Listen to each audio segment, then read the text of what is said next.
Eh bien, merci à vous tous d'être à présent ce début d'après-midi. Bonjour à ceux qui nous rejoignent et merci aux autres d'être revenus pour, vous le savez, une keynote en ce début d'après-midi, une keynote pour laquelle nous avons le plaisir d'accueillir Xavier Piéchazy, qui est président du directoire de RTE, qui va venir nous représenter. Alors je dis parce que certains d'entre vous l'ont déjà largement épluché, mais néanmoins, Xavier Piéchazy nous fait le plaisir d'être là et je vous propose, Piéchazy, de venir me rejoindre sur l'estrade, donc pour vous représenter les points particuliers du bilan prévisionnel de RTE, donc ce qu'il fallait ne pas oublier, ce qu'il fallait évidemment en retenir. Merci Monsieur Piéchazy d'être là, je le disais.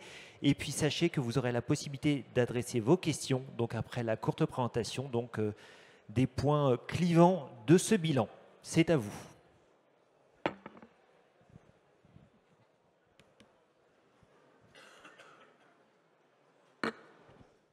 Merci beaucoup, merci de m'accueillir. Alors j'ai du mal à vous voir parce que vraiment les éclairages sont très forts. J'espère qu'on va faire venir plus de monde, qu'on va faire ça le comble quand même. Alors je vais essayer de vous résumer le bilan prévisionnel 2035 qu'on a publié il y a quelques temps. Certains d'entre vous ont vu notre conférence de presse, d'autres ont vu des papiers. Je vais survoler ça. Moi, ce qui m'intéresse, c'est que vous me posiez toutes les questions que vous voulez. J'aime bien l'exercice. C'est ce que je fais régulièrement chez FAI. Alors, pardon, France Renouvelable. Je vais commencer par vous expliquer pourquoi est-ce qu'on a fait cette publication, outre le fait que c'est une de nos obligations légales, parce qu'il fallait qu'on mette à jour la première période de futur énergétique 2050. Vous vous souvenez, cet énorme travail qui nous a pris 2 ans et demi et qui projetait la France dans un monde sans carbone en 2050. On l'a découpé en 2 périodes, entre maintenant et 2035 et entre 2035 et 2050. Bon, et ce travail, on l'a fait, on l'a publié fin 2021. Et depuis 2021, il y a des choses qui ont bougé dans la première période. Et donc, il fallait qu'on fasse cette sorte de mise à jour de la première période. Donc, ça veut dire que les résultats terminaux, ils restent bons à nos yeux. Mais il y avait des choses qui avaient bougé. Et donc, la première chose qui a bougé, c'est que depuis qu'on avait fait Futur énergétique, la France s'est engagée dans le Fit for 55. Vous savez que c'est un durcissement des conditions d'émission du CO2. Et ça, alors, on savait que les discussions étaient en cours en 2021, mais ça change notre trajectoire de décarbonation et donc d'électrification. Et puis, depuis Futur énergétique, il s'est passé des événements qui ont trait à la souveraineté ou à l'indépendance. Alors l'indépendance industrielle qui vient de l'histoire du Covid, où on s'est aperçu que la France avait tellement plus d'usines qu'on ne savait plus ni produire des masques, ni produire du médicament, ni produire des vaccins, et même du Doliprane, et même de l'amoxicilline pour ceux qui en cherchent en ce moment. Et puis le gouvernement a mis en place des politiques publiques pour réindustrialiser le pays. C'est en train de mordre, hein. Vous avez entendu les annonces de grands investissements à Dunkerque, à Fos-sur-Mer ou dans l'Est de la France. Puis bien sûr, il y a eu la guerre en Ukraine qui a mis au cœur du sujet la question de l'indépendance énergétique et comment se défaire et de ce poids des hydrocarbures dans le pays. Poids des hydrocarbures qui, je le répète, parce qu'on parlera peut-être de milliards d'euros, voire de dizaines de milliards cet après-midi. Poids des hydrocarbures, la facture pétrolière et gazière de la France en 2022, l'année de prix haut, était de 120 milliards d'euros. Et là, ce n'est pas des investissements rentables, hein. C'est de l'argent qu'on perd et qu'on donne aux autres tous les ans. Et la moyenne de la facture pétrolière et gazière de la France tous les ans, c'est 50 milliards d'euros sur les 10 dernières années. Donc on est dans ces ordres de grandeur-là. Donc il y avait des paramètres qui avaient changé. Et donc ça valait le coup de se reposer cette question de la trajectoire et de comment on fait pour arriver au rendez-vous du Fit for 55 en 2030. Et qu'est-ce que ça donne en 2035, donc à mi-parcours. Et c'est vraiment cette histoire de la bascule des fossiles vers les énergies sans carbone. Alors, ce n'est pas que de l'électricité, c'est des bioénergies aussi. Et là aussi, il y a un petit paramètre qui s'est affiné. c'est que dans la nouvelle SNBC, le gouvernement mise sur un volume biomasse un peu inférieur à ce qui était envisagé. Et donc, bien évidemment, quand il y a moins de biomasse que prévu, il faut produire plus d'électricité. Alors, du coup, on a cette fois-ci dessiné 3 futurs énergétiques possibles, A, B, C. D'habitude, on les appelle avec des noms rigolos. Là, on a été plus sobre. Les 3 futurs énergétiques possibles, il y a la famille des scénarios A, c'est la France qui réussit ses ambitions. Donc, elle réussit ses ambitions climat, elle réussit aussi ses ambitions d'indépendance énergétique accélérée et de réindustrialisation. Réindustrialisation, ça veut dire plus d'industrie, et donc les industries, ça consomme beaucoup, donc bien évidemment, ça pousse la consommation à la hausse. Ça, c'est le scénario A, enfin, c'est la famille, parce qu'on en a trois sous-variantes. Là, c'est un peu la famille de la France qui gagne et qui est au rendez-vous de ses ambitions. Et en fait, ça nous a conduit à construire une trajectoire de consommation qui est tirée à la hausse et qu'on a estimé à 615 TWh par an en 2035. Alors, je suis content de venir faire un exposé devant des spécialistes de l'énergie, comme ça je peux donner des chiffres, des unités, etc. Au moins, je n'ai pas de complexe. Donc ça, c'est le monde des souhaitables, c'est la famille des A. Et puis, comme on aime bien être prudent et que nous, on est aussi garant de la sécurité d'approvisionnement et qu'il faut anticiper des situations dans lesquelles tout ne se passe pas comme prévu, et vous êtes bien placé dans le monde de l'éolien pour savoir que ça arrive, on a construit un scénario qui s'appelle B. Alors, il y a B1, B2, BO, B-bas, dans lequel la France est en retard. Et c'est un scénario dans lequel elle est en retard et c'est de sa faute, parce qu'elle est en retard sur l'électrification des usages. Donc on sort moins d'usage du pétrole et du gaz pour le mettre sur l'électricité, et où on n'arrive quand même pas à faire nos trajectoires de production d'énergie renouvelable. Et donc ça, c'est scénario B. Donc c'est des mondes dans lesquels la France est en retard sur son rendez-vous climat entre 3 et 5 ans. Voilà. Et puis on a testé un scénario qu'on a appelé pudiquement mondialisation contrariée. Pourquoi? Parce que c'est normal de se poser la question aujourd'hui de ce qui se passe si les paramètres macroéconomiques du moment continuent longtemps. Et le longtemps, ça veut dire une dizaine d'années. Alors c'est quoi ces paramètres macroéconomiques? C'est les taux d'intérêt hauts, c'est de l'inflation haute, c'est de la compétitivité en berne, parce que c'est aussi des entreprises qui investissent moins. Donc c'est un PIB plutôt atone. Et donc ce monde-là, qui n'est pas un monde d'hypercrise économique, mais enfin qui est un monde de croissance très lente et de difficultés macroéconomiques pour l'Europe, on l'a testé et on l'a projeté.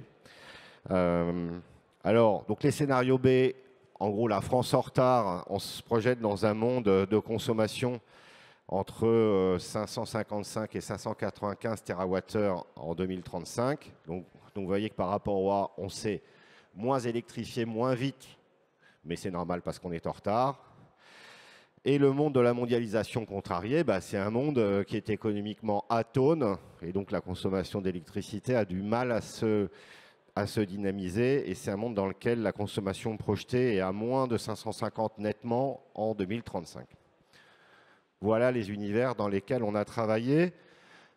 Pour mon petit pitch d'introduction, avant de prendre quelques questions, je vais parler que du scénario où on a gagné, où on a réussi.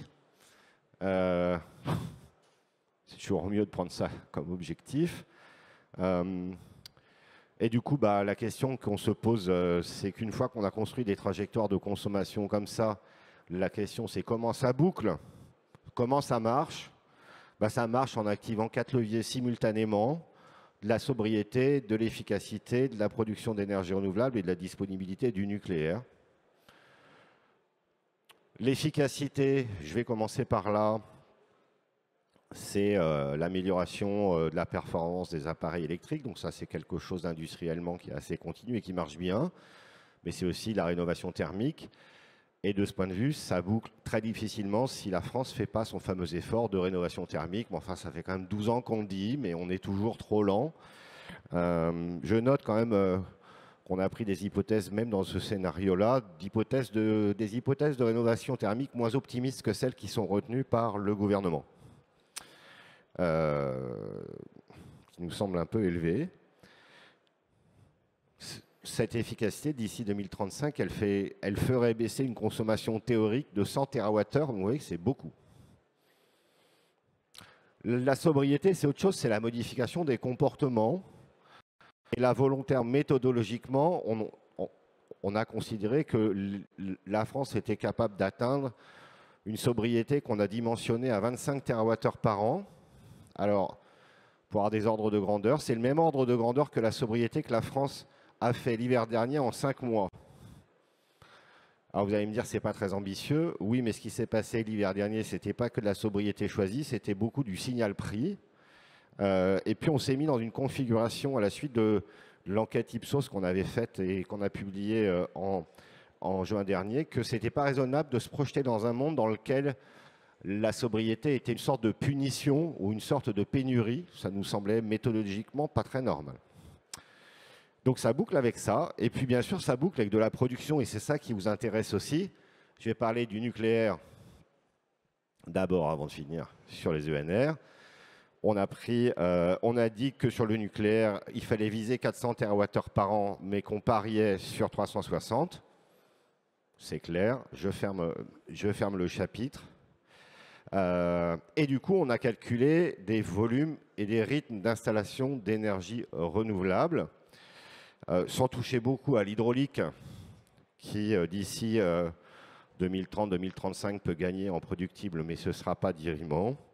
Et donc la question se concentre sur l'éolien et sur le photovoltaïque. Et donc du coup, pour que ça boucle, on est capable de calculer des dimensionnements. Donc sur le solaire, on a dit rythme annuel 4 gigawatts par an minimum, 7 souhaitables. Donc au minimum, ça nous emmène à 65 gigawatts de capacité installée en 2035 et jusqu'à 90. Sur l'éolien maritime, on a repris à notre compte l'objectif des 18 gigawatts en 2035. C'est difficile industriellement, c'est faisable, mais on n'est pas en avance. Et puis sur l'éolien à terre, on a écouté la concertation. Vous savez qu'on fait des grosses concertations dans le cadre de ces bilans pour checker et pour challenger nos hypothèses. Et on a retenu finalement 3 scénarios que nous demandait la concertation. Rythme de déploiement de l'éolien à 0,7 gigawatts par an, c'est-à-dire la moitié d'aujourd'hui, donc ça veut dire net ralentissement. Maintien du rythme d'aujourd'hui à environ 1,5 gigawatts par an et donc une hypothèse à 2,5 gigawatts par an. L'hypothèse centrale qu'on a retenue, c'est celle du milieu, 1,5 gigawatts par an. Dans cette perspective, avec l'ensemble de ces données, ça boucle pour couvrir 615 TWh de consommation France en 2035. Et puisqu'on parle toujours de l'éolien terrestre et qu'il y en a qui adorent, il y en a qui n'aiment pas, on sait dire finalement ce que coûterait le fait de ralentir le rythme de l'éolien terrestre en France, diminuer par 2 le rythme d'installation, donc passer de 1,5 aujourd'hui, peut-être un tout petit peu plus quand même, à 0,7 par an. Ça veut dire qu'il faut trouver 20 TWh en 2035. Donc 20 TWh, c'est plus une sobriété à 25, mais c'est une sobriété à 45 TWh. Et pour passer une sobriété de 25 à 45, c'est plus la sobriété des gestes simples. C'est plus bien gérer son chauffe-eau, éteindre la lumière, et bien gérer son chauffage. C'est d'autres modifications comportementales beaucoup plus structurelles, notamment sur la mobilité, sur la consommation locale, etc. Donc c'est pas facile. Voilà les ordres de grandeur, divisé par 2. Le rythme éolien, ça veut dire ça. Et bien sûr, on dit que si on passe à 2 gigawatts par an, c'est beaucoup mieux parce que ça nous crée des marges. Un mot sur les flexibilités. Après, je vais vous parler 2 secondes d'argent et puis après, je vais prendre vos questions. Bien sûr, dans un monde où il y a de plus en plus d'énergie renouvelable, il faut des flexibilités. On les a dimensionnées. C'est difficile d'en parler parce qu'il y a énormément de variantes. Donc vous allez voir notre rapport, il y a ce qu'on appelle chez nous un bingo, c'est-à-dire un tableau en couleur avec plein de croisements possibles. S'il fallait retenir quelque chose, ce serait que d'ici 2035, on n'a pas trop le temps et qu'il faut aller chercher de la flexibilité nécessairement. Nous, ce qu'on dit, c'est qu'il faut absolument commencer par les flexibilités de consommation, donc la flexibilité de la demande et le déploiement des batteries, ça c'est sans regret, c'est sûr. Et que c'est 2 moyens de flexibilité auxquels on peut accéder assez vite. Et puis après, il y a une autre question qui se pose, c'est est-ce que ça suffit? Alors vous irez voir dans le document les dimensionnements, enfin, imaginez que tout ça fait quelques unités de gigawatts. C'est difficile de comparer les gigawatts de flexibilité de la consommation et en batterie, hein, parce qu'on ne flexibilise pas les consommations n'importe quand dans la journée, alors qu'on peut soutirer sur une batterie n'importe quand. Donc les flexibilités en puissance ne sont pas très additionnelles. C'est pour ça que je ne suis pas très précis dans les chiffres. C'est à dessein. La question, c'est est-ce que ces flexibilités par la demande et par les batteries, ça suffit d'ici 2035 ? Oui, mais il y a des conditions pour que ça suffise. Et la principale condition, c'est que le parc nucléaire français soit disponible à minimum 55 gigawatts chaque hiver. On a 61 gigawatts installés. Le plafond légal est à 63. 55, c'est l'ordre de grandeur sous lequel il ne faut pas descendre chaque hiver pour pas qu'on ait des besoins de flexibilité supplémentaires. On pourrait faire d'ici 2035 des steps, même d'ici 2030. Mais enfin, il est clair que ça va être assez compliqué. On pourrait faire plus de sobriété avec plus d'énergie renouvelable, mais j'en reviens donc à mon point de tout à l'heure, ça reste difficile. Et si on n'a pas l'une de ces conditions, si on n'a aucune de ces conditions, alors il faut qu'on conserve 3 gigawatts de thermique. Alors ce n'est pas forcément du thermique qui marche au charbon, ce n'est pas forcément du thermique sale, mais il faut quand même le dire. Hein, si les 3 conditions que j'ai listées, l'une d'entre elles n'est pas remplie, on est obligé d'aller chercher ces capacités thermiques supplémentaires qui peut être une simple reconversion des capacités thermiques qui restent en les reconvertissant à la biomasse, mais c'est important d'avoir ça en tête lorsqu'on parle de flexibilité.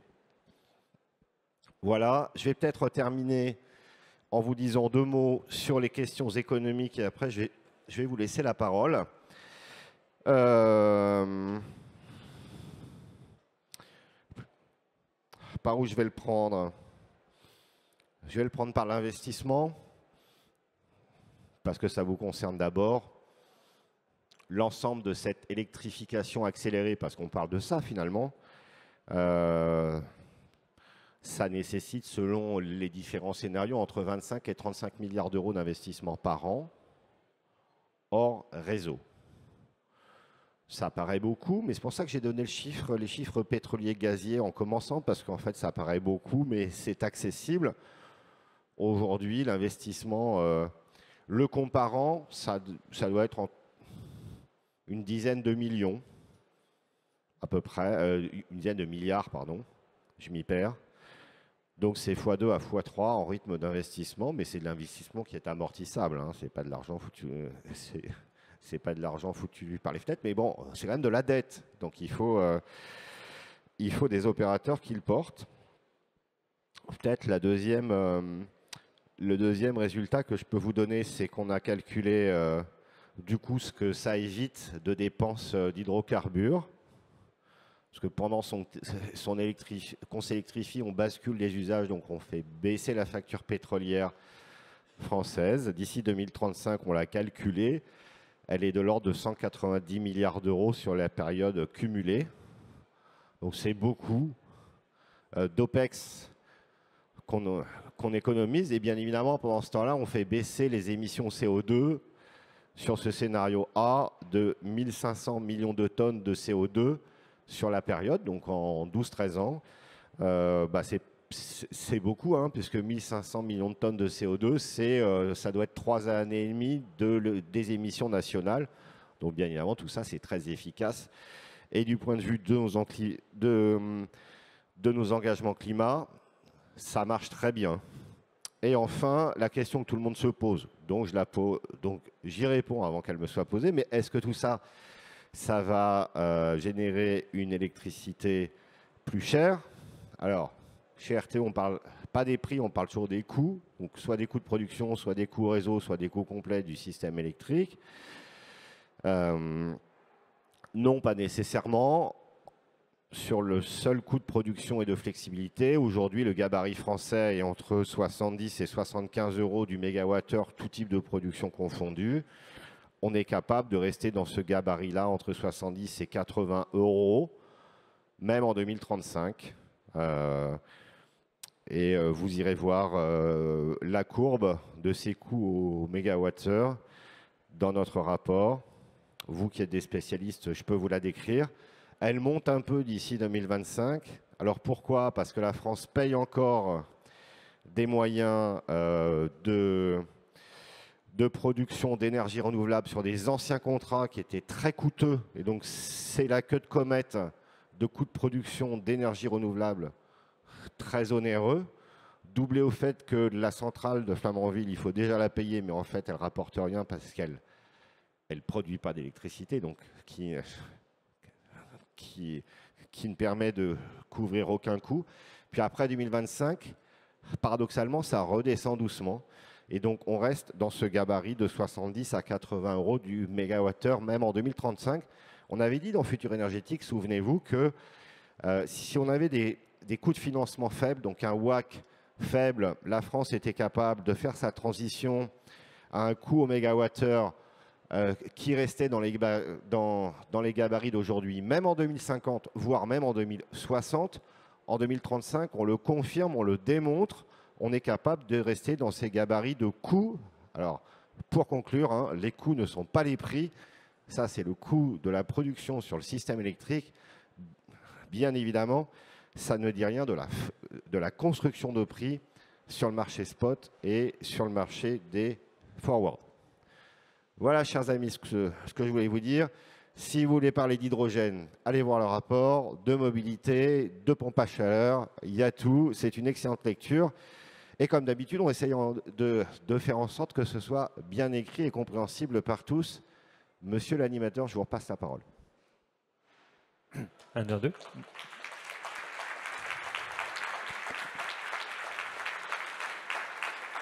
Merci à vous pour cette présentation claire et synthétique. Alors, comme vous le proposiez, effectivement, est-ce qu'il y a des questions dans la salle?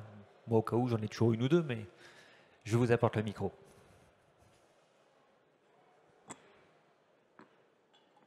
Monsieur a levé la main. Oui, bonjour Monsieur Piazazic. Louis Poulain, responsable de l'activité stockage d'énergie chez Q Energy. Je voudrais commencer par saluer la qualité de votre rapport et féliciter votre organisation parce que je crois que les consultations ont commencé en mars et être en capacité de délivrer un tel rapport en septembre, je pense qu'il y a peu d'organisations qui sont capables de faire ça, donc déjà bravo.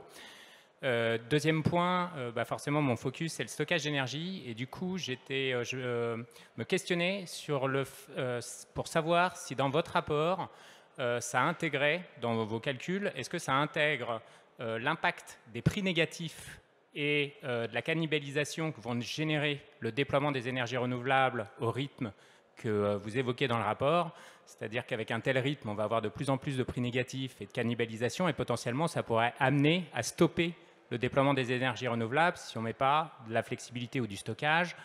Dans votre bouquet des flexibilités, vous évoquez le fait qu'on n'a pas besoin de pilotage de la demande ou de stockage si on a 55 gigawatts de nucléaire et de la sobriété. Sauf erreur de ma part, ces deux leviers ne permettent pas d'enrayer la cannibalisation. Et donc, je voulais savoir si c'était intégré.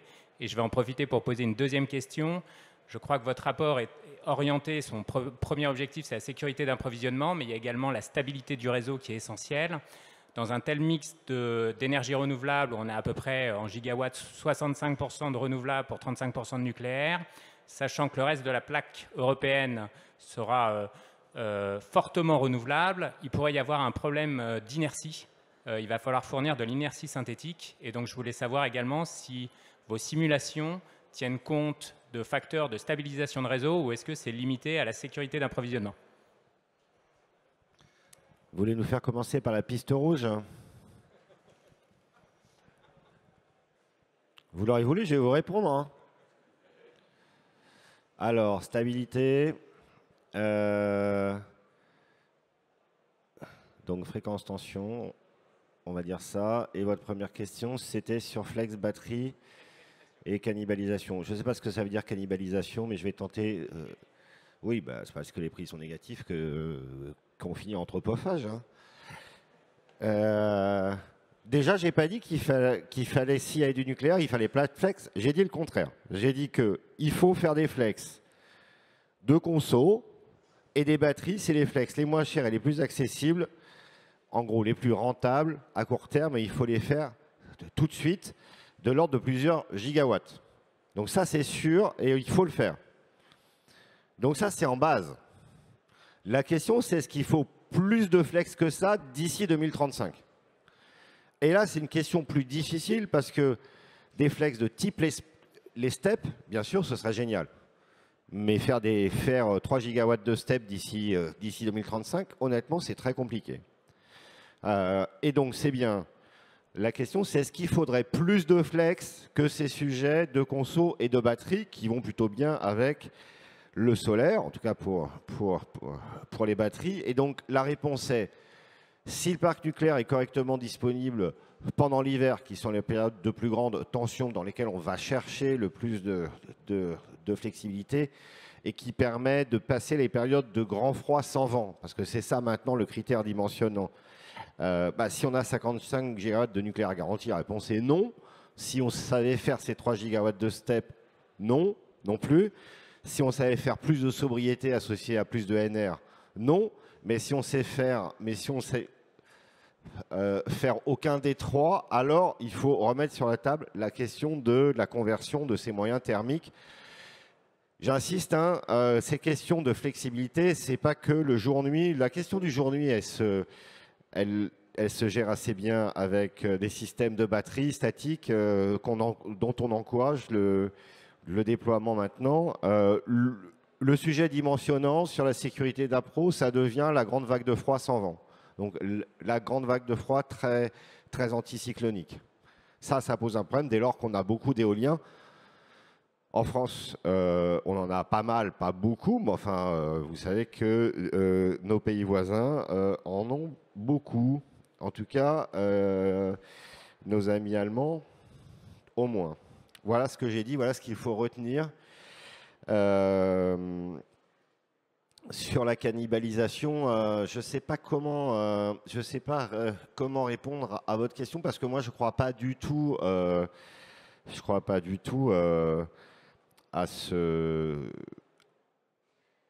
au fait que les prix négatifs dégradent structurellement la rentabilité, mais je ne sais pas si vous voulez parler de coût ou de prix. C'est-à-dire que on est capable de parler du coût complet du système électrique et nous, on projette des prix, on sait donc mesurer l'écart entre les prix et les coûts. Lorsque des systèmes de NR sont dans des couloirs de rémunération, parce que l'essentiel de nos modèles, c'est des caps et des floors, c'est des choses dans le pricing dans lesquelles on intègre les périodes de prix négatifs. C'est pas choquant que lorsqu'on est dans un monde où tout le monde fait du PV en même temps, donc en Europe, et où il y a du vent partout, on se retrouve avec des prix de l'électricité très bas, voire négatifs. Mais ce n'est pas une cannibalisation. Honnêtement, les besoins d'électricité font que structurellement, il y a des débouchés physiques à cette production-là. Voilà. Après, c'est une question de pricing et de dimensionnement de ce tunnel de régulation. Mais moi, je ne vois pas de monde dans lequel il y en a qui bouffent les autres. Il y aura de l'espace économique et on l'a démontré pour les flexibilités aussi. Et il y a d'autant plus d'espace économique qu'il y a beaucoup d'énergie renouvelable. Sur les questions de stabilité, on les intègre. Oui, on les travaille. Alors, on n'en parlera pas dans ce document-là, mais oui, on travaille par ailleurs et on publiera donc en 24, outre notre plan stratégique réseau, un nouveau plan stratégique sur le système électrique qui détaillera les besoins du système électrique pour les flexibilités d'ici 2035. Et oui, on travaille sur les sujets à la fois de maintien de la fréquence, donc pour le remplacement des machines tournantes dont le nombre va décliner.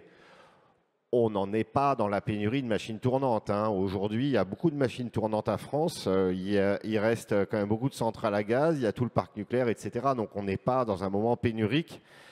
Et avec l'AIE, en 2020, on avait montré qu'on a quand même beaucoup de marge à ce qu'on ait des problèmes de fréquence. Mais oui, on travaille sur le grid forming, donc sur la fréquence de synthèse. Et par ailleurs, oui, on projette des plans de maintien de la tension sur le réseau dans les différentes poches du pays.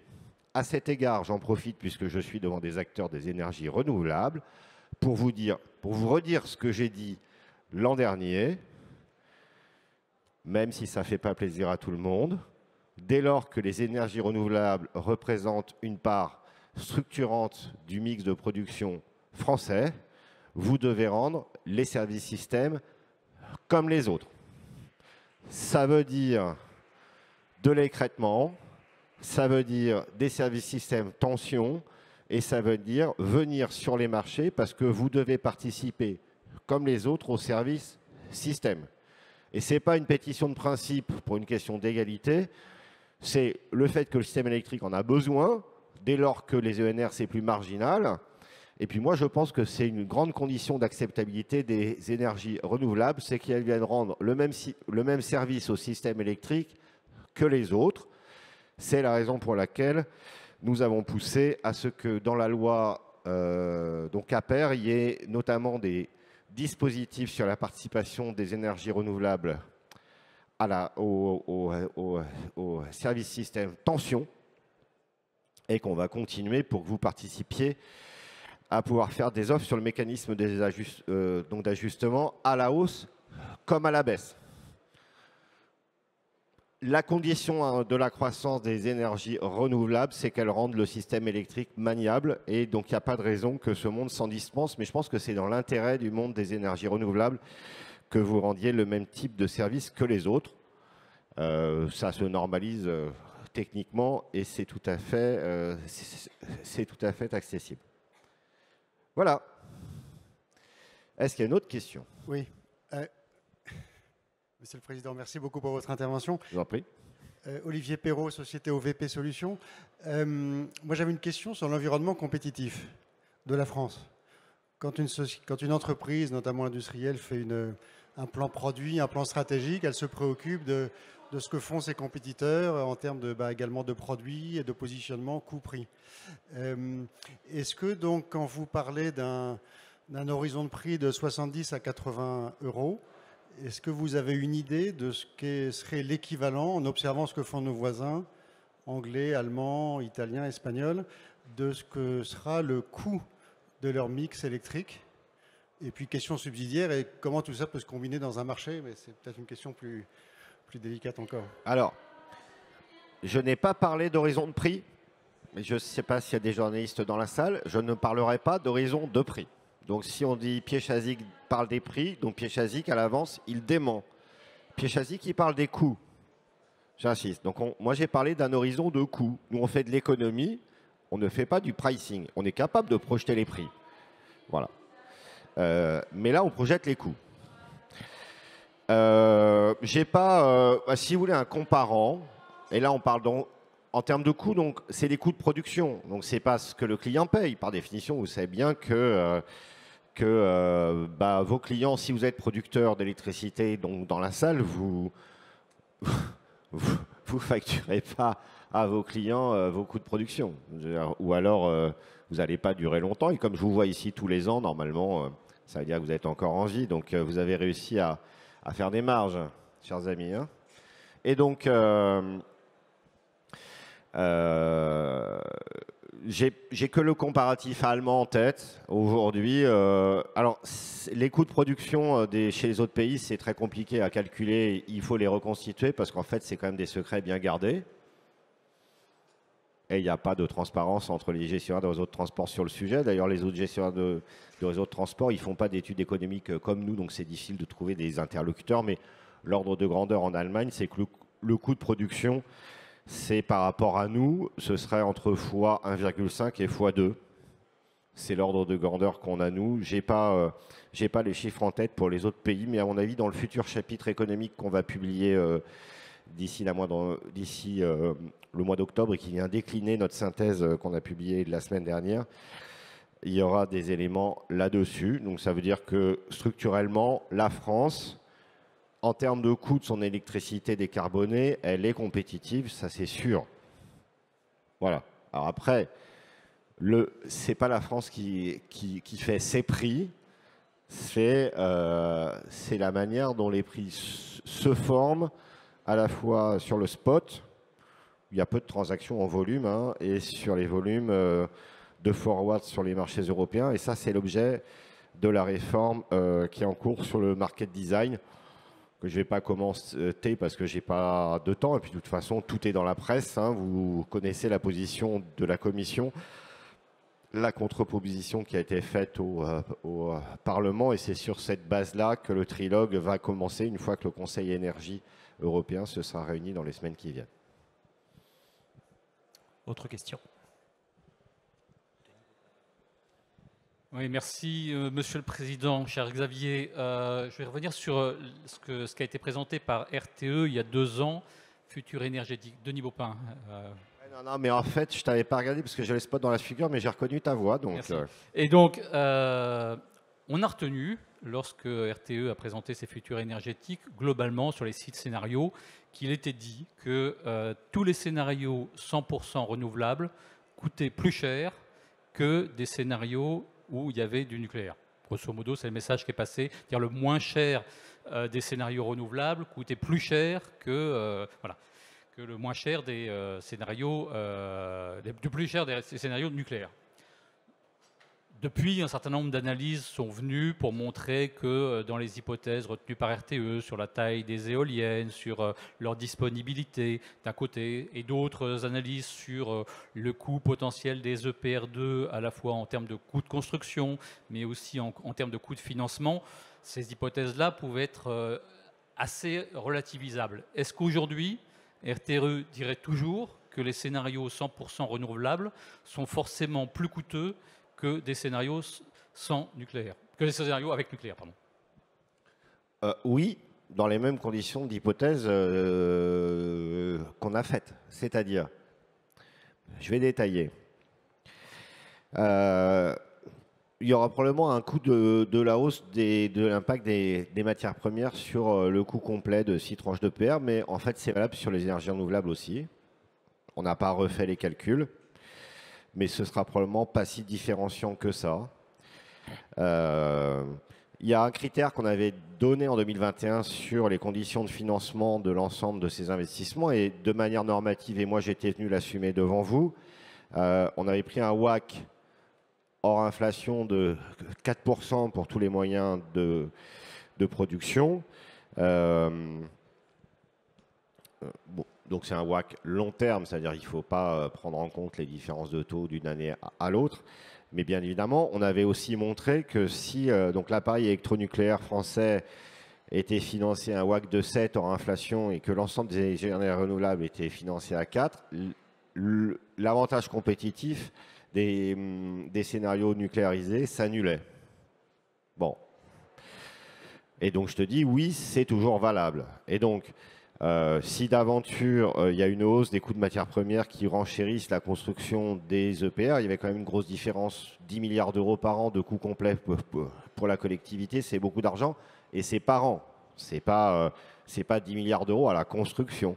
Donc oui, je crois que dans les ordres de grandeur, on n'a pas refait tourner les modèles sur la base de paramètres macroéconomiques.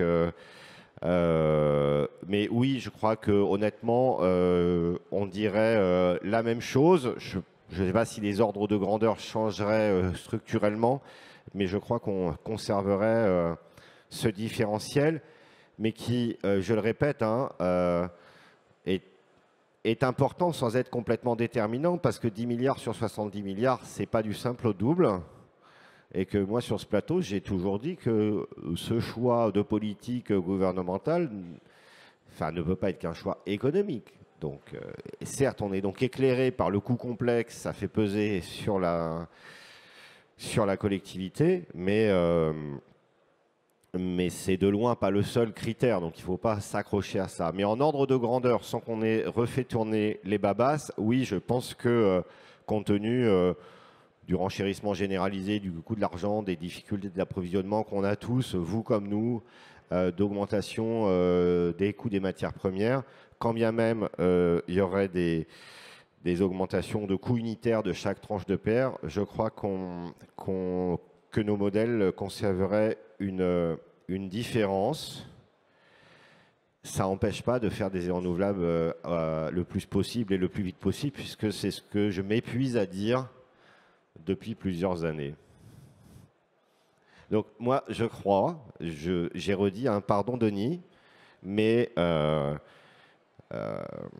et puisqu'on se connaît bien, tu ne m'en voudras pas de le dire, mais moi, je voudrais qu'on se préoccupe de la facture pétrolière et gazière de la France.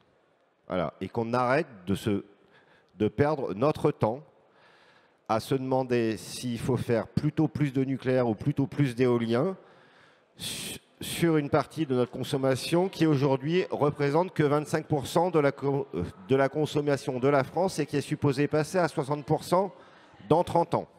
Donc, ne dispensons pas notre énergie à se demander s'il faut plus de nucléaire bleu, vert, jaune. Franchement, il faudrait qu'on s'en fiche. Faisons des énergies renouvelables le plus possible, puisque c'est la seule chose qu'on peut faire d'ici 2035, et faisons baisser la facture pétrolière. Si on se met d'accord là-dessus, et si c'est ça qui occupe nos cerveaux, on aura gagné.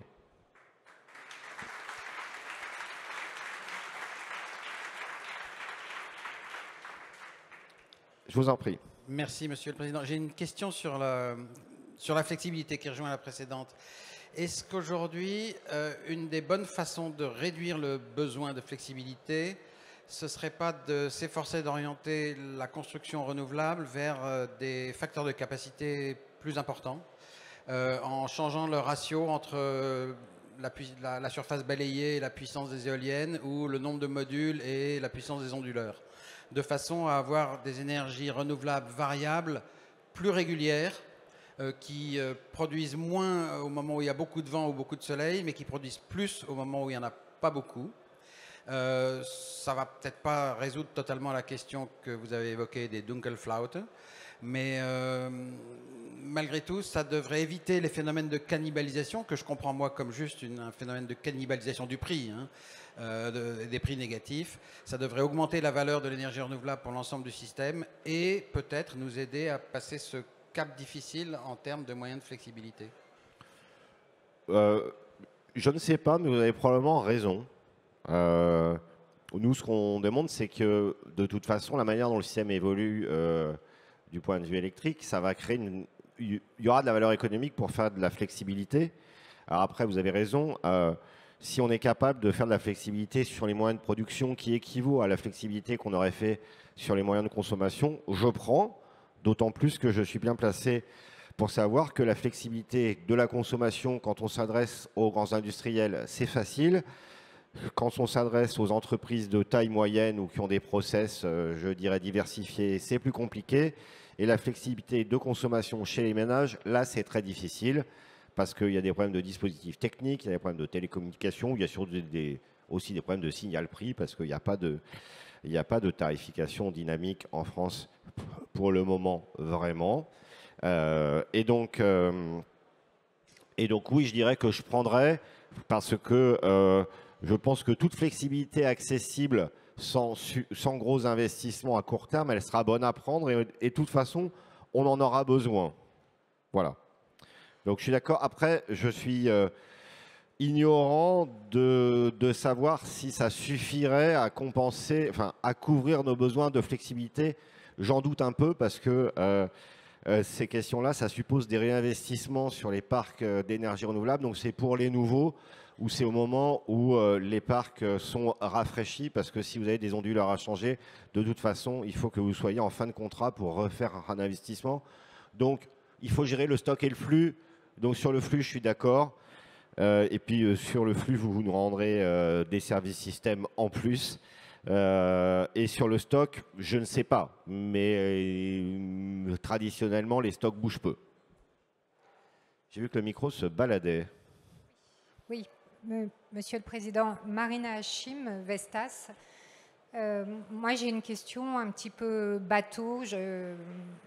J'entends beaucoup de choses autour de l'éolien, du futur énergétique, de personnes qui ne comprennent pas ce que c'est qu'une énergie intermittente forcément, qui ne savent pas ce que c'est qu'un réseau, qui ne savent pas ce que sont des centrales de production, qui ne savent pas comment le nucléaire fonctionne, etc. Et vous vivez un peu ma vie, en fait, c'est ça? Je vis un peu votre vie, ouais, je ne sais pas, mais voilà, j'ai beaucoup de frustration de mon côté.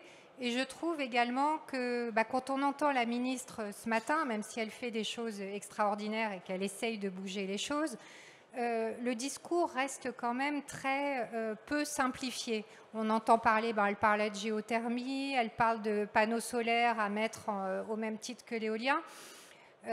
Moi, la géothermie, ce que j'en sais, c'est qu'on n'est quand même pas un pays volcanique, en tout cas qui n'est pas connu, et c'est d'ailleurs pour ça qu'on a des centrales nucléaires.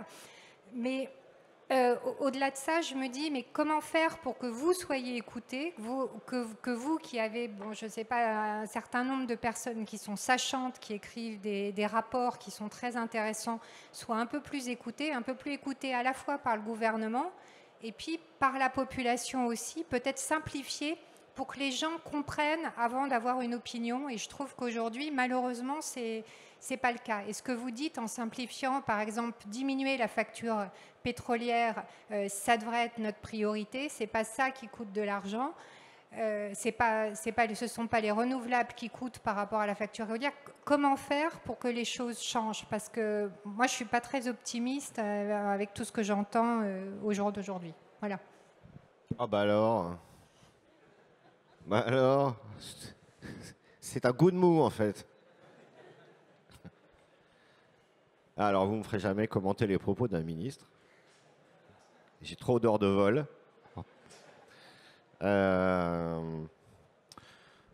Moi, je vous trouve très pessimiste parce qu'honnêtement, nous, on fait des travaux et on est très écoutés. Franchement, on a sorti Futur énergétique. Ça a contribué aux réflexions du président de la République. Il a fait le discours de Belfort. On ne s'est pas caché, Nicolas Closset est là, je le salue, de dire que le bilan prévisionnel qu'on a sorti, il était là pour éclairer les pouvoirs publics au moment où on construit la PPE. Ça va servir à ça. Et d'ailleurs, les chiffres que Mme la ministre a sortis à l'issue de ces groupes de travail, ils sont compatibles en volume sur le rythme éolien et les rythmes PV absolument avec ce qu'on a sorti. Donc moi, je vous trouve assez dur. Ça avance. Franchement, n'oubliez pas quand même qu'il y a quelques années, il y en a beaucoup qui parlaient de moratoire éolien. On en est quand même assez largement sorti et en pas tant de temps que ça. On a commencé l'éolien offshore, certes très tard, retard à l'allumage, contentieux, prix peut-être un peu haut, etc. Mais enfin, donc aujourd'hui, ça commence à dérouler. Le PV, il a fait quand même des grands progrès ces dernières années, notamment probablement donc année record cette année. On a fait 5 gigawatts de renouvelables en 2022. Je me demande si on n'est pas loin de notre record national. Donc, tout n'est pas noir, de loin. Donc, moi, j'ai l'impression que ce qu'on fait, c'est plutôt entendu. Après, moi aussi, je viens devant vous et dans la presse pour expliquer les choses le plus simplement possible. Mais les choses très simples, elles sont, comme je vous l'ai dit, la facture pétrolière, c'était 120 milliards d'euros par an. Est-ce qu'on veut continuer à dépenser ça tous les ans et à donc acheter cette énergie à des pays qui ne sont pas nos alliés? Oui ou non? Si je vous pose la question, vous allez dire plutôt non. Ok, donc électrifions les usages simplement et donc construisons des moyens de production en face. Alors effectivement, plus de production égale plus d'infrastructures et en plus de pylônes.